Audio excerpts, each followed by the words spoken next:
भाई, JEE mains देने गया था। पहले से लग रहा था डर। लग रहा था भाई पिछले साल की तरह 27 जनवरी की तरह इस बार भी ना हो जाए वो।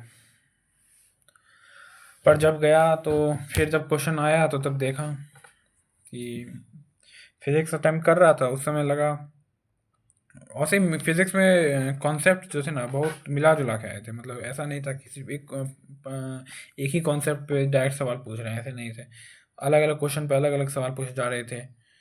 ऊपर से रे ऑप्टिक्स में जैसे सब सोचते नहीं है कि इतना सवाल आ जाए, दो तीन सवाल उसमें ही पूछ दिए गए थे। फिर इलेक्ट्रो से डायरेक्ट क्वेश्चन सुने आए थे। मॉडर्न मॉडर्न से तीन तीन क्वेश्चन थे। सेमीकंडक्टर से भी थे क्वेश्चन। फिर करंट से एक था। फिर ज़्यादातर क्वेश्चन था मीन्स कॉन्सेप्चुअल था। मीन्स ये था कि नए डायरेक्ट फार्मूला से तो नहीं आए थे, पर ऐसा था कि हाँ मिला जुला के आए, जैसे इलेक्ट्रो और मैग्नेटिक को मिला के एक क्वेश्चन बना दिया गया था। तो फिर वो भी था।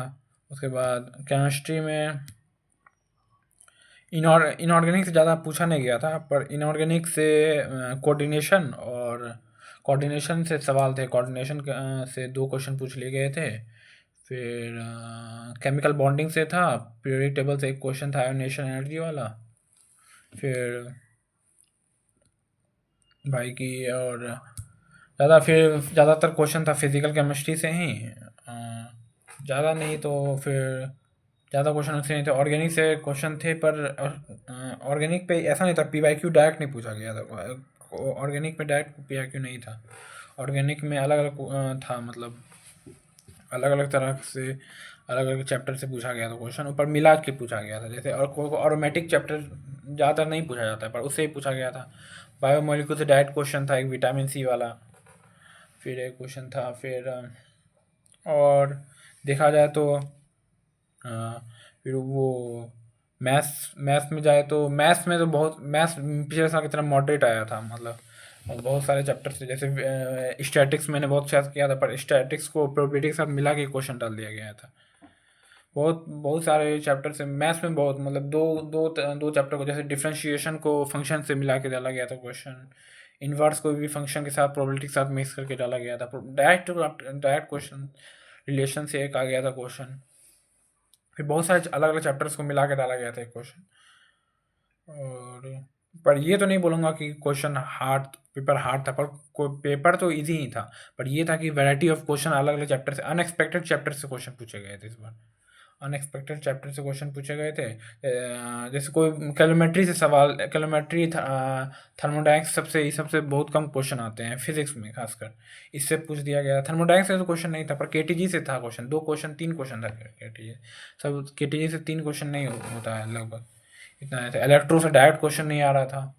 फिर मैकेनिक्स से बहुत कम क्वेश्चन, सब सोचते हैं पर इस बार मैकेनिक्स से था क्वेश्चन ज़्यादा। और इस बार रेशियो वाले क्वेश्चन बहुत ज़्यादा थे। रेशियो वाले क्वेश्चन बहुत ज़्यादा थे। फिजिक्स में तो काफ़ी ज़्यादा थे रेशियो वाले क्वेश्चन। पर अब देखा जाए तो, अगर केमिस्ट्री में देखा जाए तो केमिस्ट्री भी ठीक थी, केमिस्ट्री भी मॉडरेट थी। फिजिक्स को ना इजी बोलूँगा ना टफ बोलूँगा। मीन्स ऐसा था कि क्वेश्चंस इजी थे, पर अनएक्सपेक्टेड चैप्टर सबसे क्वेश्चन थे। जैसे रे ऑप्टिक्स में क्वेश्चन मेनली आता भी है तो प्रिज्म से आता है, पर प्रिज्म से रे ऑप्टिक्स से आए थे तो लेंस पे ज़्यादा क्वेश्चन आए। जैसे कॉन्वेक्स लेंस पे आए थे। कि यहाँ से इमेज रिफ्रैक्ट होके दूसरे में लेंस में जाता है, फिर वहाँ से रिफ्रैक्ट होकर तीसरे में जाता है। तो उस टाइप के क्वेश्चन ज़्यादा थे। मेनली लोग सोचता है कि मेन क्वेश्चंस जो होंगे वो आपके प्रिज्म से होंगे। प्रिज्म पर से क्वेश्चन थे ही नहीं उसमें। पर उसमें दो क्वेश्चन आ गए थे। और बात यह है कि फिर अगर देखा जाए तो फिर मैथ्स में तो आपको नहीं मिलेगा ज़्यादातर क्वेश्चन। तो मैथ्स तो आपको पिछले साल के इतना मॉडरेट था। मैथ्स मॉडरेट था, केमिस्ट्री इजी बोलूँगा। और फिजिक्स का लेवल पिछले साल के मुकाबले 2023-24 का मैंने सेट लगा गया था, उसके मुकाबले काफ़ी ज़्यादा वो था। उसके ऊपर के क्वेश्चन थे, मतलब डायरेक्ट फॉर्मूला बेस्ड तो नहीं थे, कॉन्सेप्चुअल थे क्वेश्चन, कॉन्सेप्चुअल थे। Easy easy to moderate easy question थे, पर अलग अनएक्सपेक्टेड चैप्टर से थे ज़्यादातर। डायरेक्ट जैसे मेनली आप हम सोचते हैं कि पोटेंशियोमीटर का सवाल आ गया था करंट में, पोटेंशियोमीटर पर ऐसा था कि वो आप बना सकते हैं अगर आप पढ़े हैं। अब अगर पढ़े हैं मेनली थोड़ा मोड़ा भी, तो अब बन जाएगा। बहुत काफ़ी इजी क्वेश्चन था। बस अनएक्सपेक्टेड चीज़ें हुई इसमें ज़्यादा। और पैटर्न भी आज बहुत क्वेश्चन एनटीए में लगा कि नया एक पैटर्न से स्टार्ट किया, तो पैटर्न भी अलग था, रेशियो वाले ज़्यादा क्वेश्चन थे, वैराइटीज़ के ज़्यादा क्वेश्चन थे। जैसे ऑर्गेनिक में एरोमेटिक से सवाल था, एरोमेटिक से कोई नहीं सोचता है कि एरोमेटिक से भी सवाल आ जाएगा, एरोमेटिक से भी क्वेश्चन आ गया था। फिर जैसे हाइड्रोकार्बन्स और जीओसी का बहुत ज़्यादा वेटेज होता है, पर उससे सवाल था ही नहीं, मेनली एक दो या सवाल था मेनली, इतना ज़्यादा उसको सोच रहा था, पर उससे ज़्यादा सवाल थे ही नहीं। अब देखा जाए अब मेरा टेक इसमें देखा जाए तो मेरा भी मतलब मैंने तो वो कर दिया था, इंपॉर्टेंट चैप्टर पढ़ के गए थे, तो ज़्यादा इंपॉर्टेंट क्वेश्चन इंपॉर्टेंट चैप्टर से सवाल नहीं थे, पर ऐसा था कि हाँ मैथ्स में काफ़ी कितना मैथ्स में मैं कर गया था, मैथ्स में मेरे से 10 हो गए थे, फिज़िक्स में 15 क्वेश्चन हो गए, और नहीं फिज़िक्स में मेरे पास 10 क्वेश्चन हुए थे, और केमिस्ट्री में 15 हुए थे, 15 हुए थे शायद, हाँ 15 फिज़िक्स में, और नहीं फिज़िक्स में 15, केमिस्ट्री में 15 और मैथ्स में 10, 40 क्वेश्चन बना के आया टोटल मैंने। फिज़िक्स में 15, केमिस्ट्री में 15 और मैथ्स में 10 बना के आया था, 40 क्वेश्चन टोटल बना के आए थे मैंने। अब देखो बताओ कैसा होता है। चलो मैच कर रहा था मैं, बहुत सारा मैच किया हूँ, बहुत सही आया, बहुत गलत भी हो गया।